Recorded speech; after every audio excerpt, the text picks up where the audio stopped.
अगर आपको भी यूपी फ्री टैबलेट स्मार्टफोन का लाभ चाहिए तो इसके लिए अब आपको मेरी पहचान पोर्टल पे रजिस्ट्रेशन करना होगा और आपका ई-केवाईसी भी होगा, यानी कि आधार का ऑथेंटिकेशन भी होगा। इसके रिगार्डिंग विभाग ने ऑफिशियल नोटिफिकेशन भी जारी कर दिया है। नेक्स्ट वीडियो में आपको ऑफिशियल नोटिफिकेशन भी दिखा दूंगा।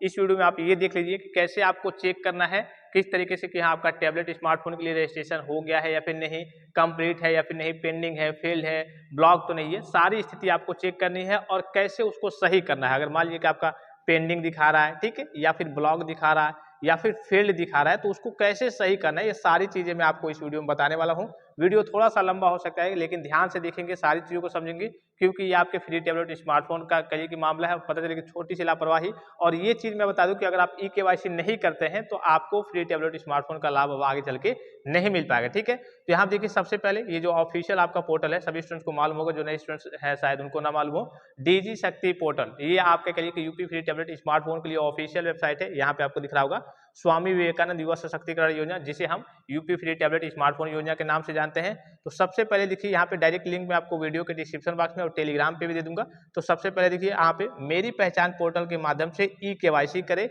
इस वाले ऑप्शन पे आपको क्लिक करना है। तो सबसे पहले आपको चेक करना होता है कि हाँ आपका डेटा यहाँ पे व्यवस्थित है या फिर नहीं है। तो इसके लिए क्या करना होता है, यहाँ पे देखिए सर्च स्टूडेंट डिटेल का ऑप्शन दिख जाएगा। तो यहाँ पे जो भी आपका यूनिवर्सिटी होगा, आपका बोर्ड होगा, उसको यहाँ पे सिलेक्ट करना है। फिर आपका जो भी कॉलेज का नाम होगा उसको यहाँ पे सिलेक्ट करना है। फिर नीचे की ओर आएंगे तो आपका इनरोलमेंट नंबर, इनरोलमेंट नंबर क्या होता है, जो बोर्ड होता है आपका, जैसे मान लीजिए कि आप जिस भी यूनिवर्सिटी के स्टूडेंट्स होंगे, जिस भी बोर्ड के स्टूडेंट्स होंगे, तो उसका जो रजिस्ट्रेशन नंबर होता है उसे ही हम इनरोलमेंट नंबर कहते हैं, ठीक है।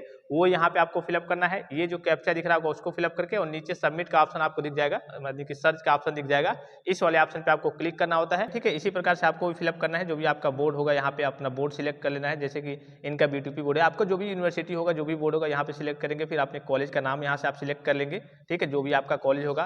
और फिर उसके बाद से नीचे आपको इनरोलमेंट नंबर का ऑप्शन दिख जाएगा, इनरोलमेंट नंबर फिलअप करना है, कैप्चा फिलअप करना है। यहाँ पे सर्च के ऑप्शन पे आपको क्लिक करना होता है। जैसे ही सर्च के ऑप्शन पे आप क्लिक करेंगे तो यहाँ पे आपको नीचे की ओर स्लाइड करके आना है। जैसे ही आप नीचे की ओर स्लाइड करके आएंगे, आपका स्टूडेंट डिटेल्स, यानी कि आपका यहाँ पे डिटेल्स दिख जाएगा। कुछ चीज़ आपको ब्लर दिख रही होंगी सिक्योरिटी रीजन के लिए, नाम, पिता का नाम, माता का नाम, email ID, mobile number, date of birth, ये सारी चीज़ें दिख जाएंगी। और यहाँ पे देखिए आपका वेरिफिकेशन भी दिखाएगा, आपका वेरिफिकेशन स्टेटस में आधार ई-केवाईसी स्टेटस, ठीक है, मतलब आधार ई-केवाईसी स्टेटस में यहाँ पे आपका पेंडिंग दिखाएगा।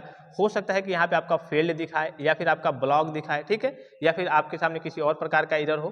तो इसको आपको सही कैसे करना है, यहाँ पे आपका वेरीफाइड या फिर कहिए कि सक्सेसफुल करके दिखाना चाहिए। तो यहाँ पे आपको दिख रहा होगा verify through the login user e Pramaan मेरी पहचान, यानी कि इसके माध्यम से आपको क्या करना है, वेरीफाई करना है, ई-केवाईसी करना है।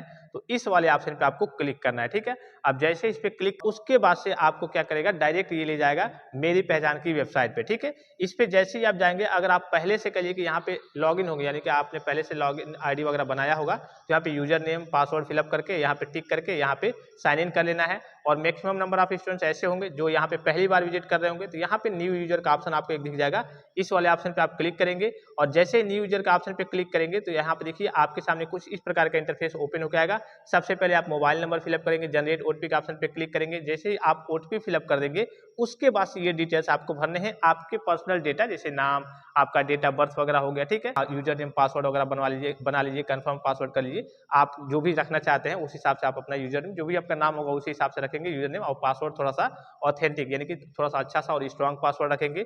उसके बाद से आपको क्या करना है, यहाँ पे एक एक्सेप्ट का ऑप्शन दिख जाएगा। जैसे आप नीचे सबसे आएंगे तो एक एक्सेप्ट का ऑप्शन दिख जाएगा, इस वाले ऑप्शन पे आपको क्लिक कर देना है, साइन अप करना होता है। अब जैसे ही आप साइन अप कर लेंगे तो उसके बाद से आपका आधार का ई-केवाईसी होगा। यहाँ पे देखिए आपका आधार ई-केवाईसी दिख रहा होगा, तो वही आपका आधार का करिए कि नंबर रहेगा। और फिर से ओटीपी का ऑप्शन आपके पास आएगा, चाहे मोबाइल से या फिर ईमेल के माध्यम से, मोबाइल नंबर पे या फिर ईमेल पे, तो वो आपको सिलेक्ट कर लेना है। तो इंटरव्यू ये एक ऑप्शन दिख जाएगा आपको, वेरीफाई थ्रू ई-केवाईसी। तो यहाँ पे आपको ये जो कैप्चा दिख रहा होगा इसको यहाँ पे फिलअप करना है। उसके बाद से नीचे की ओर आपको आना है। जैसे नीचे की ओर आएंगे, ओटीपी गया होगा, ओटीपी को फिलअप करेंगे। ओटीपी के बाद से आपके सामने देखिए कुछ इस प्रकार का इंटरफेस ओपन होकर आ जाएगा कि एक success message will appear if details are verified successful, यानी कि अगर आपका सक्सेसफुली वेरीफाइड हो जाता है तो यहाँ पे आपका दिखा देगा सक्सेस, ठीक है। तो यहाँ पे आपको क्या करना है, उसके बाद से होम पेज पे चले आना है, ठीक है। लॉग आउट भी कर सकते हैं, होम पेज पे आपको चले आना है। फिर से आपको जाकर के जिस प्रकार से पहली बार आपने लॉगिन किया था, फिर से आप लॉगिन करेंगे तो क्या देखेंगे कि आपका जो पूरा यहाँ पे स्टेटस दिखा रहा था, पेंडिंग में दिखा रहा था, वो आपका यहाँ पे अब वेरीफाइड करके दिखा देगा, जैसे कि यहाँ पे आपको दिख रहा है। तो अब बात कर लेते हैं, चलिए जिनका पेंडिंग दिखा रहा था उन्होंने जाकर के इस तरीके से अपना फॉर्म वेरीफाइड कर लिया। अब बात कर लेते हैं जिनका फील्ड वगैरह दिखा रहा है, तो देखिए अगर मान लीजिए कि हाँ ये भी हो सकता है कि जैसे मान लीजिए कि आपके नाम या फिर जेंडर या फिर डेट ऑफ बर्थ में गलती है, तो इस केस में आपको आधार कार्ड में जाकर के करेक्शन करा लेना है। आधार कार्ड में करेक्शन करा करके फिर यहाँ पर जाकर के आकर के वेरीफाइड वगैरह करेंगे तो आपका वेरीफाइड हो जाएगा। ठीक है, बिना आधार कार्ड का करेक्शन कराए हुए यहाँ पे अगर गलती है तब नहीं होगा, इसमें समस्या आ जाएगी। अगर आपके सामने यहाँ पे फील्ड की समस्या आ रही है, बहुत सारे बच्चों में यहाँ पे फील्ड भी करके आ रहा है, जब बच्चे चेक कर रहे हैं तो यहाँ पे फील्ड करके आ रहा है। ठीक है, तो जब आपका यहाँ पे फील्ड करके आ रहा है तो फिर से आपको नीचे वेरीफाइड वाले ऑप्शन पे, जैसे अभी ऊपर आपने देखा पेंडिंग वाले बच्चों के लिए था, तो फील्ड भी आ रहा है, तो आपको क्या करना है, in case of field status the student, यहाँ पे आपको दिख रहा होगा, the student need to contact his her institute nodal officer to edit the mismatch details on Digi Shakti portal और make necessary amendments in the details of his or Aadhaar card. यहाँ पे दो समस्या, दो चीजें क्रिएट हो सकती है। कभी कभी ये होता है कि आपका जो डेटा है डिजी शक्ति पोर्टल पे जब अपडेट होता है तो वहाँ पे कॉलेज की कुछ लापरवाही हो गई होती है, कुछ गलती हो गई होती है, तो वहाँ से आपको करेक्शन करा लेना है। अगर वहाँ से सारी चीजें सही है, अगर आपके आधार कार्ड में ही कोई त्रुटि है, नाम के में, पिता के नाम, इन सारी चीजों का आपको करेक्शन करा लेना है और फिर से आकर के यहाँ पे वेरीफाइड करना है। ठीक है, जैसे फिर से आकर के वेरीफाइड करेंगे तो आपकी सारी चीजें वेरीफाइड हो जाएंगी। कुछ इस प्रकार से आपका दिखाना चाहिए कि हाँ आपका वेरीफाइड है, यानी कि आपका फ्री टैबलेट स्मार्टफोन के लिए जो ई-केवाईसी है वो कंप्लीट हो चुका है, वेरीफाइड हो चुका है। अगर कंप्लीट और वेरीफाइड नहीं हो पाता है तो इस केस में आपको फ्री टैबलेट स्मार्टफोन का लाभ नहीं मिलेगा। अगर इस प्रोसेस को आप कंप्लीट नहीं करते हैं, ई-केवाईसी नहीं करते हैं, यहाँ पे मेरी पहचान पोर्टल पे जाकर के रजिस्ट्रेशन नहीं करते हैं, तो इस केस में आप यूपी फ्री टैबलेट स्मार्टफोन से वंचित रह जाएंगे। आई होप कि वीडियो आपको इन्फॉर्मेटिव लगा होगा, और भी किसी प्रकार का संदेह हो, कोई जानकारी चाहिए तो आप कमेंट बॉक्स में कमेंट करके पूछ सकते हैं। फिलहाल इस वीडियो में इतना ही, इजाजत दीजिए, धन्यवाद, थैंक्स फॉर वॉचिंग, मिलते हैं नेक्स्ट वीडियो में।